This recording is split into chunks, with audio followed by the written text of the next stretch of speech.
क्या आपने कभी सोचा है यह संसार जो हमें चारों ओर से घेरता है, आखिर इसकी असली प्रकृति क्या है?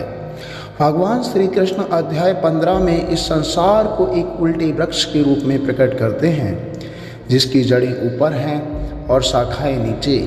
यह अश्वत्थ वृक्ष मोह और कर्म के फलों से लदा है, जिसमें हम सभी उलझे हुए हैं। लेकिन श्री कृष्ण कहते हैं, जो व्यक्ति इस संसार वृक्ष को ज्ञान की तलवार से काट देता है, वही उस परम धाम को प्राप्त करता है जो नाशवान नहीं है।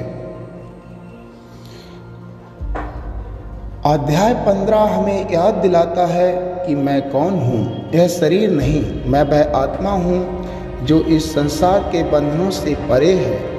भगवान स्वयं कहते हैं, मैं ही संसार का मूल कारण हूँ, मैं ही वेदों को जानने योग्य हूँ और मैं ही वह दिव्य पुरुष हूँ जो सबका पालन करता है। आइए समझें और डूबें पुरुषोत्तम योग का गूढ़ संदेश, जिससे आत्मा परमात्मा से जुड़ती है और जीवन का असली लक्ष्य सामने आता है। उसके उपरांत भगवान कृष्ण फिर बोले कि हे अर्जुन, आदि पुरुष परमेश्वर रूप मूल वाले और ब्रह्म रूप मुख्य शाखा वाले इस संसार रूप पीपल के वृक्ष को अविनाशी कहते हैं तथा जिसके वेद पत्ते कहे गए हैं, उस संसार रूप वृक्ष को जो पुरुष मूल सहित तत्व से जानता है, वह वेद के तात्पर्य को जानने वाला है। हे अर्जुन, उस संसार वृक्ष की तीनों गुण रूप जल के द्वारा बड़ी हुई एवं विषय भोग रूप कोपलों वाली देव, मनुष्य और त्र्यक आदि योनि रूप शाखाएं नीचे और ऊपर सर्वत्र फैली हुई हैं तथा मनुष्य योनि में कर्मों के अनुसार बांधने वाली अहंता, ममता और वासना रूप जड़ें भी नीचे और ऊपर सभी लोकों में व्याप्त हो रही हैं। परंतु इस संसार रूप वृक्ष का स्वरूप जैसा कहा है वैसा यहाँ विचार काल में नहीं पाया जाता, क्योंकि ना तो इसका आदि है और ना अंत है तथा न अच्छी प्रकार से स्थिति ही है।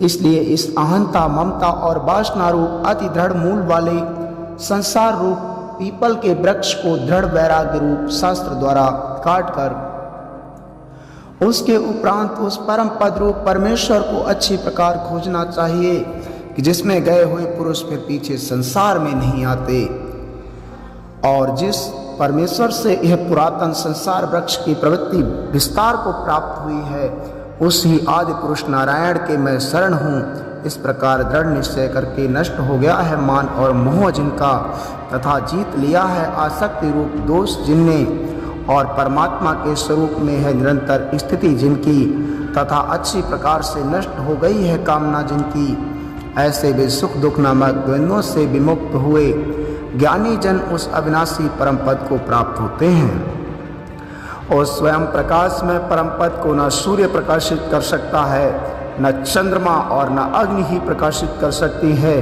तथा जिस परम पद को प्राप्त होकर मनुष्य संसार में पीछे नहीं आते, वही मेरा परम धाम है। हे अर्जुन, इस देह में यह जीवात्मा मेरा ही सनातन अंश है और वही इन त्रिगुणमयी माया में स्थित हुई मन सहित 500 इंद्रियों की आकर्षण करता है। कैसे कि वायु गंध के स्थान से गंध को जैसे ग्रहण करके ले जाता है, वैसे ही देह आदिकों का स्वामी जीवात्मा भी जिस पहले शरीर को त्यागता है, उससे इन मन सहित इंद्रियों को ग्रहण करके फिर जिस शरीर को प्राप्त होता है उसमें जाता है। उस शरीर में स्थित हुआ यह जीवात्मा स्रोत, चक्षु तथा त्वचा को तथा रसना, ग्रहण और मन को आश्रय करके अर्थात इन सब के सहारे से ही विषयों को सेवन करता है। परंतु शरीर छोड़ के जाते हुए को अथवा शरीर में स्थित हुए को और विषयों को भोगते हुए को अथवा तीनों गुणों से युक्त हुए को भी अज्ञानी जन नहीं जानते हैं। केवल ज्ञान रूप नेत्रों वाले ज्ञानी जन ही तत्व से जानते हैं, क्योंकि योगी जन भी अपने हृदय में स्थित हुए इस आत्मा को यत्न करते हुए ही तत्व से जानते हैं। और जिन्होंने अपने अंतःकरण को शुद्ध नहीं किया है, ऐसे अज्ञानी जन तो यत्न करते हुए भी इस आत्मा को नहीं जानते हैं। हे अर्जुन, जो तेज सूर्य में स्थित हुआ संपूर्ण जगत को प्रकाशित करता है तथा जो तेज चंद्रमा में स्थित है और जो तेज अग्नि में स्थित है उसको तू मेरा ही तेज जान। और मैं ही पृथ्वी में प्रवेश करके अपनी शक्ति से सब भूतों को धारण करता हूँ। रस स्वरूप अर्थात अमृतमय चंद्रमा होकर संपूर्ण औषधियों को अर्थात वनस्पतियों को पुष्ट करता हूँ, तथा मैं ही सब प्राणियों के शरीर में स्थित हुआ वैश्वानर अग्नि रूप होकर प्राण और अपान से युक्त हुआ 4 प्रकार के अन्न को पचाता हूँ। और मैं ही सब प्राणियों के हृदय में अंतर्यामी रूप से स्थित हूँ, तथा मेरे से ही स्मृति ज्ञान और अपोहन होता है, और सब वेदों द्वारा मैं ही जानने के योग्य हूँ, तथा वेदांत का कर्ता और वेदों का जानने वाला भी मैं ही हूँ। हे अर्जुन, इस संसार में नाशवान और अविनाशी भी यह 2 प्रकार के पुरुष हैं।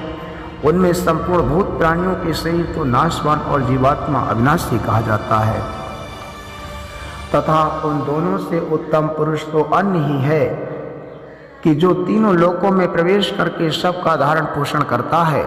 एवं अविनाशी परमेश्वर एवं परमात्मा ऐसे कहा गया है क्योंकि मैं नाशवान जड़ वर्ग क्षेत्र से तो सर्वथा अतीत हूँ, और माया में स्थित अविनाशी जीवात्मा से मैं उत्तम हूँ। इसलिए लोक में और वेदों में पुरुषोत्तम नाम से प्रसिद्ध हूँ। हे भारत, इस प्रकार तत्व से जो ज्ञानी पुरुष मेरे को पुरुषोत्तम जानता है वह सर्वज्ञ पुरुष सब प्रकार से निरंतर मुझ वास्तव परमेश्वर को ही भजता है। हे निष्पाप अर्जुन, ऐसे यह अति रहस्योक्त गोपनीय शास्त्र मेरे द्वारा कहा गया, इसको तत्व से जानकर मनुष्य ज्ञानवान और कृतार्थ हो जाता है, अर्थात उसको और कुछ भी करना शेष नहीं रहता। इति श्रीमद्भागवत गीता रूपी उपनिषद एवं ब्रह्म विद्यायोग शास्त्र विषयक श्री कृष्ण और अर्जुन के संवाद में पुरुषोत्तम योग नामक 15वां अध्याय समाप्त।